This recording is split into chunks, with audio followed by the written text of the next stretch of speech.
Hello everyone, welcome to exploring civil, the channel of knowledge. आशा करता हूँ आप सब अच्छे होंगे। तो चलिए आज का एक वीडियो जो है distribution of shear stress in T section के ऊपर, उसके बारे में जान लेते हैं। I am Siddharth Shankar Rai, PhD scholar in structural engineering. तो चलिए डिस्कशन शुरू करते हैं। सो एक क्वेश्चन ले लेते हैं जिसमें एक फिक्स्ड बीम दिया गया है, स्पान ऑफ 2 मीटर। ओके, सो एक फिक्स्ड बीम है, मतलब इसके जो एंड्स होते हैं वो फिक्स्ड होते हैं। So different types of beams के बारे में मैंने ऑलरेडी वीडियोस इस चैनल में डाले हुए हैं, आप चाहें तो उसे पहले देख सकते हो। Different support condition, different loading condition के ऊपर कैसे बीम को क्लासीफाई किया जाता है, मैंने ऑलरेडी उसके ऊपर भी वीडियो यहाँ पे दिया हुआ है, आप चाहें तो देख सकते हो। चलिए, fixed beam span of 2 meter carries an UDL of 200 kilonewton per meter over the entire span. Cross section of the beam is T section having flange width, flange thickness and wave thickness has been given, and overall depth is 200 mm. Calculate and draw the distribution diagram of shear stress at critical points. Critical points क्या होता है आपको मालूम है, कौन से points में हमें निकालने होते हैं शियर स्ट्रेस का डिस्ट्रीब्यूशन। ठीक है, वो सारे क्रिटिकल पॉइंट्स होते हैं, हमेशा 3 क्रिटिकल पॉइंट्स ये होते हैं ज़्यादातर। ठीक है, तो पहले वीडियो मेरा जो है वो आपको पहले देख लेना चाहिए, जो सिमेट्रिकल आई सेक्शन के ऊपर है, डिस्ट्रीब्यूशन ऑफ शियर स्ट्रेस। उससे पहले derivation of shear stress formula का जो डेरिवेशन होता है उससे भी मैंने उस पर भी वीडियोज़ बनाए हुए हैं, आप चाहें तो पहले देख सकते हो। तो चलिए, वीडियो के अंत में उसका लिंक मैं दे दूंगा, आप चाहें तो पहले उसे देख लीजिए फिर यहाँ पे आइएगा। तो चलिए, डाटा गिवन, हमेशा मैं बोलता हूँ जब भी आप प्रॉब्लम का सलूशन लिखो तो पहले डाटा गिवन में क्या दिया गया है उसे पहले लिख लो, क्योंकि इससे क्या होता है कि इंप्रेशन क्रिएट होता है, जो भी एग्जामिनर होता है, जो भी आपका कॉपी चेक कर रहे होते हैं। ठीक है, तो चलिए पहले डाटा गिवन देख लेते हैं। डाटा गिवन के अनुसार आपका जो टी सेक्शन है उसका फ्लेंज विड्थ हो गया 125 mm। मैंने यहाँ पे इसको मीटर में कन्वर्ट कर दिया। कैसे मीटर में कन्वर्ट करते हैं आपको पता ही है, 1 मीटर जो होता है 1000 mm होता है, तो उससे जरिए आप उसको 1000 में अगर डिवीज़न कर लो 100 mm से, वो मीटर में कन्वर्ट हो जाता है। ठीक है, आप चाहो तो mm में भी रख के कैलकुलेशन कर सकते हो।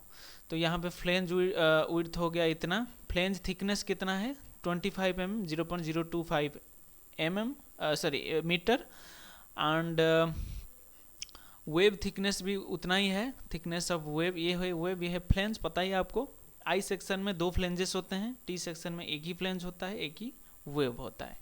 ओवरऑल डेप्थ इसका क्या दिया गया है 200 mm। ओवरऑल डेप्थ हमेशा बॉटम से टॉप तक का डेप्थ होता है of the section, any section. ठीक है, यहाँ पे बॉटम से इतना जो है वो है 200 mm। ठीक है, तो अगर 200 mm है, मैं इसको कन्वर्ट कर लूँ 0.2 हो जाएगा, तो 0.2 से मुझे इतना अगर मैं घटा लूँ तो मुझे यहाँ से यहाँ डिस्टेंस मिल जाएगा 0.175 मीटर। ओके, आशा करता हूँ ये डायमेंशंस आप समझ रहे होंगे। बस यूनिट कन्वर्सन किया गया, इधर जो है टोटल जो आपका दिया गया है यहाँ से यहाँ, ये है 200। ठीक है, मतलब 0.2 मीटर, 0.2, तो यहाँ से इतना घटा लो तो 0.175 हो रहा है। ठीक है, चलिए, आज the beam is fixed, the maximum shear force will develop at support। Support के पास मैक्सिमम shear stress आ जाएगा, सो shear force आ जाएगा। shear force सपोर्ट के पास मैक्सिमम कितना होता है, अगर फिक्स्ड सपोर्ट है तब भी हमें उसे पहले तो सिंपली सपोर्टेड के अनुसार ही लेना होगा। ठीक है, तो फिक्स्ड बीम में जितना भी shear force आता है सिंपली सपोर्टेड में उतना ही आता है, इसलिए फिक्स्ड बीम देख के कोई घबराने वाली बात है नहीं असल में। ठीक है, बस क्वेश्चन में कभी कभी कॉम्प्लेक्सिटी के लिए ज़्यादातर कन्फ्यूज़न क्रिएट करने के लिए ऐसे पूछ लेते हैं, पर आपको घबराना नहीं चाहिए, क्योंकि आपको समझना होगा फिक्स्ड बीम जो होता है उसका shear force तो सिंपल बीम के साथ सेम होता है, सिंपली सपोर्टेड बीम के साथ। तो इसी वजह से चलिए, shear force कितना हो जाएगा WL/2, जितना भी लोड ऊपर आएगा, UDL है ना, इसलिए WL/2 हो जाएगा। सो UDL का यूनिट में दिया गया है 200। Okay, so 200 into 2/2, L is the span हमें दिया गया है कितना, L 2 मीटर का दिया गया है। तो इसकी वजह से हमने क्या किया, WL/2 से ये कैलकुलेट कर लिया हमने, क्या, शियर फोर्स। ये किलो न्यूटन में है, अगर 1000 मल्टीप्लाई कर दो तो न्यूटन में आ जाएगा, या फिर आप किलो न्यूटन में रख के भी कैलकुलेशन कर सकते हो, पर हमेशा न्यूटन पर मीटर में कैलकुलेशन करना सही रहता है, क्योंकि उसके बाद आपको जहाँ पे भी giga pascal, mega pascal, kilo pascal में कन्वर्सन करना होता है वो इजी रहता है अगर न्यूटन पर मीटर स्क्वायर में रहेगा। ठीक है, फिर भी अपने ऊपर डिपेंड करता है।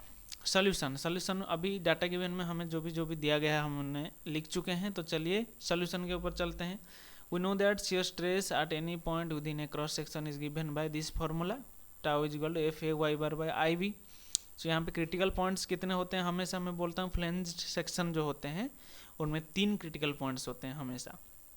पहला फ्लेंज में होता है जो कि जंक्शन विथ वेब में होता है पहले, मतलब हमें फ्लेंज में निकालना होता है shear stress eight junction with web, जो कि फ्लेंज जो जाकर जहाँ पे आपके वेब के साथ मिल रहा होता है। ठीक है, फिर वेब में निकालना होता है at same junction, at junction with the flange, मतलब वेब जहाँ पे जाके फ्लेंज के साथ कनेक्ट होता है वो दोनों जो पॉइंट्स होते हैं वो सेम ही होते हैं, पर डिफरेंस कहाँ पे आता है, ये जो पहले आप जो भी लिख रहे हो, फ्लेंज लिख रहे हो मतलब फ्लेंज का विड्थ आपको लेना होगा बी, अगर वेब लिख रहे हो तो बी आपको वेब का लेना होगा, बस इतना ही डिफरेंस है दोनों में, और बहुत ज़्यादा वेरिएशन होता है। ठीक है, मतलब वैल्यू में कैलकुलेशन करने के बाद। फिर एक होता है न्यूट्रल एक्सिस जहाँ पे आपका मैक्सिमम होता है, आपको पता ही है टाउ मैक्सिमम होता है न्यूट्रल एक्सिस पे, मिनिमम और 0 होता है एक्सट्रीम फाइबर पर। सो पहले हमें क्या करना है, ये एक अनसिमेट्रिकल सेक्शन है about Y axis, about X axis. So यहाँ पे पहले हमें न्यूट्रल एक्सिस का पोजीशन देना होगा, तो उसके लिए आपको पता ही है कैसे निकालना होता है, सेंटर ऑफ ग्रेविटी लोकेट कैसे किया जाता है, इसके ऊपर भी मैंने ऑलरेडी वीडियोस बनाए हुए हैं, अगर आपको पता नहीं है पहले वो देख लीजिए, इसी चैनल में है। तो चलिए वाई बार हमें क्या पता ही है formula, a1 y1 plus a2 y2 divide by a1 plus a2 like that. So area मतलब पहला वाला जो है फ्लेंज का एरिया कितना है, ये आप फ्लेंज का एरिया ले लो, इसका एरिया 0.125, लेंथ इंटू डेप्थ और ब्रेड्थ इंटू डेप्थ 0.025, फिर इसका क्या होगा 0.175 इंटू 0.025, इन दोनों का एरिया आपको ले लेना है। तो पहले ये हो गया A1 फ्लेंज का इंटू Y1, मतलब वो जो एरिया आप लिए हैं उसका CG जो होता है, individual CG of that area from the reference point where you have taken the axis of reference, मतलब हमने यहाँ पे कहाँ पे लिया हुआ, locate the neutral axis from of the section from base। base का मतलब क्या हो जा रहा है, मतलब हमें रेफरेंस एक्सिस हमने जो लिए हैं वो बेस में है, मतलब यहाँ से। ठीक है, ये सॉरी यहाँ पे नहीं, इसके ऊपर होगा यहाँ पे। ठीक है, यहाँ से हमें निकालना है ये न्यूट्रल एक्सिस का पोजीशन, वाई बार हमारा हो गया ये कैपिटल वाई बार। ठीक है, सो उसको कैसे निकालते हैं, सो हमें पहले तो एरिया, फिर उस एरिया का distance from the reference point, मतलब यहाँ से, सो यहाँ से यहाँ तक डिस्टेंस हमें चाहिए, मतलब इसका जो CG आएगा वो कहाँ पे आएगा, इस एरिया का इधर आएगा, इस एरिया का इधर आएगा।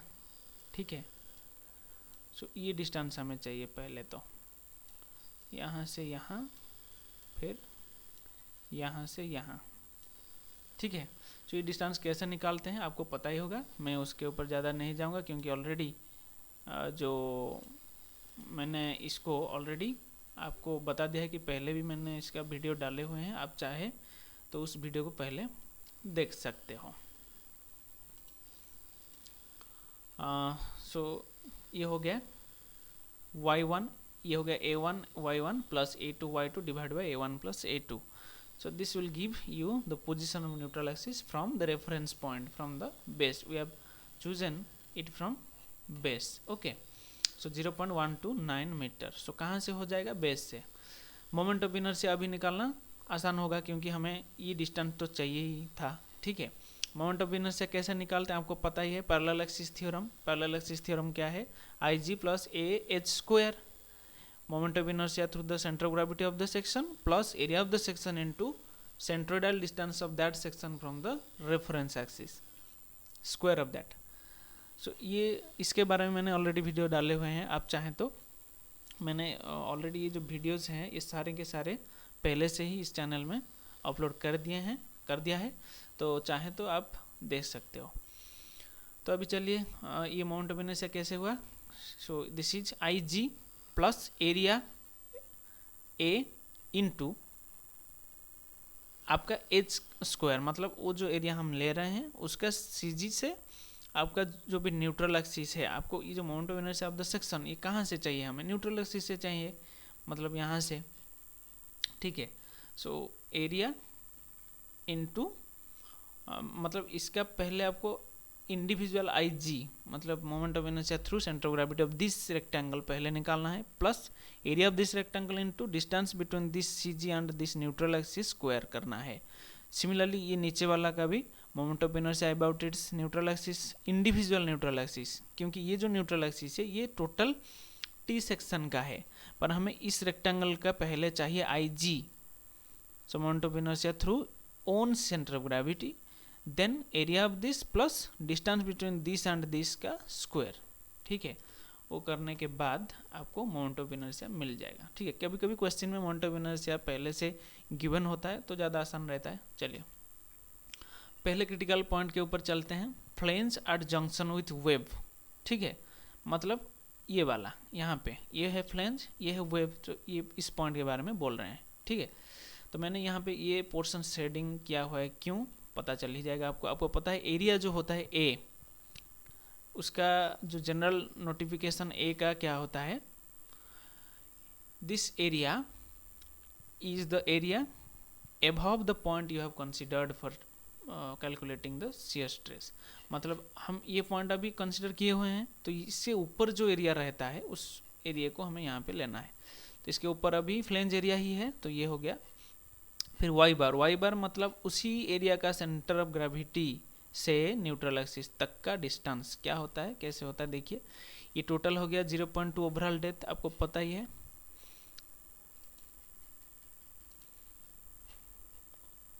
यहाँ से यहाँ 0.2 है, हम घटा लेते हैं इतना, क्योंकि हमें वाई बार तो पहले से मिला हुआ है, तो इतना हम अगर घटा दें इसमें से तो कितना बचता है, ये बच रहा है। फिर इससे हमें पता है कि इसका सी जी यहाँ पे है बीच में, तो हमें ये वाला पोर्शन भी घटाना होगा ताकि यहाँ से यहाँ तक का डिस्टेंस हमें मिल जाए। तो ये है इसका फॉर्मेट, ठीक है। आशा करता हूँ आप समझ पा रहे होंगे। Total overall depth minus Y bar minus this depth 0.025/2, this will give the distance from this to this. फिर इसका बी क्या हम लेंगे, हमें पता ही है, क्योंकि हमें अगर फ्लेंज में लेना है तो फ्लेंज का विड्थ लेना होगा। फ्लेंज का विड्थ कितना है, 0.125 मीटर। चलिए फिर फार्मूला में डाल दीजिए, F A Y bar by I B, ये हो गया फोर्स, ये हो गया एरिया, ये हो गया Y bar, moment of inertia, फिर विड्थ। सो ये निकल के आ रहा है सामने, ठीक है। So this is the first stress concentration. Next critical point, web at the junction with the flange, मतलब वो भी सेम ही पॉइंट पे है, पर हमें वेव में निकालना है, पहले हम फ्लेंज में निकाले थे, तो इसलिए बस चेंज क्या होगा, यहाँ पे बी जो है वो चेंज हो जाएगा। बी क्या हो जाएगा, विड्थ ऑफ और ब्रेड्थ ऑफ वेव हो जाएगा। पहले ये था ना, अभी ये हो जाएगा, ये वाला। तो बस उतना ही फॉर्मूला में चेंज कर दीजिए, यहाँ पे देखिए, फिर ये हो गया answer. Next critical point is our neutral axis. Neutral axis में हमें पता ही कि स्ट्रेस जो होता है, शियर स्ट्रेस मैक्सिमम होता है, तो वो सबसे बड़ा क्रिटिकल पॉइंट वही होता है। तो एरिया क्या हो जाएगा, अभी हम न्यूट्रल एक्सिस तक पहुंच चुके हैं, तो इससे ऊपर जितना भी एरिया रहेगा हमें सबको कंसिडर करना होगा। यहाँ पे शेडेड पर्सन देखिए, ये सारे के सारे एरिया हमें लेने होंगे। कैसे, पहले वाला तो फ्लेंज एरिया है, सिंपली हम 0.125 इंटू 0.025 कर लेते हैं। फिर ये नीचे वाला जो है इसको कैलकुलेट करके आप करिएगा, ठीक है। आशा करता हूँ ये आप समझ पा रहे हो, बहुत ही आसान है। देखिए ये टोटल है 0.175, यहाँ से यहाँ तक, यहाँ से यहाँ, इससे हम घटा लेते हैं वाई बार, तो कितना बचेगा, यहाँ से यहाँ बच रहा है, यहाँ से यहाँ, इनटू बस थिकनेस करना है, तो एरिया निकल गया इसका, इस पोर्शन का। तो ये दोनों को जोड़ लें तो ये हो गया टोटल एरिया। फिर क्या करना है, हमें इसका वाई बार भी निकालना है। यहाँ पे ये देखिए एक छोटा टी सेक्शन हो रहा है या नहीं हो रहा है, हो रहा है। तो ऐसे जैसे टी सेक्शन का फॉर्मूला आपको पता ही है सी जी निकालने का, उसी टाइप से यहाँ पे आपको निकालना होगा। कैसे, A1 Y1 plus A2 Y2 divide by A1 plus A2। So this area is like this, Y1 मतलब यहाँ से यहाँ तक की डिस्टेंस, ठीक है। फिर यहाँ से यहाँ तक की डिस्टेंस भी चाहिए होगा आपको, बट छोटा वाला जो रेक्टेंगल है, ठीक है। तो ये डिस्टेंस कैसा निकाला है, आप आशा करता हूँ आप समझ पा रहे होंगे। टोटल 0.2 था ओवरऑल डेप्थ, माइनस कर दीजिए आप, वाई बार का डिस्टेंस हमें पता चल गया है। फिर उसमें से इसका आधा अगर घटा दें तो इधर से इधर बच रहा है, ठीक है, मतलब 0.025 का 2। सो 0.2 माइनस वाई बार माइनस आपका डेप्थ ऑफ फ्लेंज का डिवाइड बाय 2 होगा, डेप्थ ऑफ फ्लेंज का आधा, क्योंकि हमें पता है इसका सीजी जो इंडिविजुअल सीजी होता है वो इसके बीच में आएगा, दिस रेक्टेंगल के बीच में, ठीक है। फिर ये छोटे वाले का क्या है, ये आपको पता ही है कितना है, पहले हमने कैलकुलेट यहाँ पे किए हुए हैं, ठीक है। फिर वाई बार मतलब इसका भी एक सीजी होगा, इंडिविजुअल सीजी, वहाँ से हमें न्यूट्रल एक्सिस का डिस्टेंस निकालना है। तो कैसे निकाले, ये देखिए 0.175 है यहाँ से यहाँ, फिर अगर हम वाई बार उसमें से घटा दें तो हमें मिल रहा है इतना, तो इसका आधा जो है वहाँ पे ही आएगा इसका इंडिविजुअल सीजी। सो उसका आधा कर दीजिए डिवाइड बाय 2, ठीक है। फिर नीचे क्या है, A1 प्लस A2 दोनों एरिया का एडिशन करके डिवाइड कर दीजिए तो मिल जाएगा आपका वाई बार। ये एक बहुत ही सिंपल सा है सीजी निकालने का फॉर्मूला, बस ये सिंपल ज्योमेट्री है, आपको पता होना चाहिए। तो चलिए अभी इसका बी क्या हो जाएगा, क्योंकि आप न्यूट्रल एक्सिस देखिए वेब के अंदर है, तो वेब के अंदर है अगर, तो ये आपका वेब का ही ब्रेड्थ या फिर तो थिकनेस होता है उसको लेगा, ठीक है। तो 0.025। सो अभी इसको सिंपली आप फॉर्मूले में डाल सकते हो, और ये हो गया आपका maximum shear stress eight neutral axis, tau maximum, ठीक है। तो यहाँ पे आप डिस्ट्रीब्यूशन डायग्राम ड्रॉ कर ही सकते हो आराम से, बस एक रेफरेंस पॉइंट इस तरह से ले लेना है पहले, ठीक है। यहाँ पे वर्टिकल लाइन एक आपको लेना है, फिर यहाँ पे एक्सट्रीम फाइबर में आपको पता है 0 है, तो पहले यहाँ पे 0 यहाँ पे 0 लिख लीजिए। अच्छा MPa क्या है आपको पता है, मेगा पास्कल, क्योंकि न्यूटन पर मीटर स्क्वायर जो होता है वो पास्कल होता है, इंटू 10⁶ जो होता है वो मेगा होता है, इसलिए मैंने यहाँ पे मेगा पास्कल में सारे लिख दिए हैं, ठीक है। तो पहले देखिए 0 MPa लिख दीजिए। फिर हमारा फ्लेंज में कितना आया था पहले क्रिटिकल पॉइंट में, ये 9.81, 10⁶ के जगह पे मैं m लिख सकता हूँ मेगा, न्यूटन पर मीटर स्क्वायर के जगह पे पास्कल PA, ठीक है। सो 9.81 मेगा पास्कल, सो यहाँ पे 9.81 मेगा पास्कल ये। फिर दूसरा क्रिटिकल पॉइंट हमारा क्या था, दूसरा जो था वेब हार्ड जंक्शन, सो उसमें निकला है 49.49 मेगा पास्कल, तो यहाँ पे लिख लीजिए। फिर मैक्सिमम हमारा 56.62 निकला हुआ है यहाँ पे, ठीक है। दिस इज टाओ मैक्सिमम, ठीक है। तो आशा करता हूँ वीडियो अच्छा लगा होगा, अगर अच्छा लगा है तो लाइक शेयर सब्सक्राइब चैनल को ज़रूर कीजिए।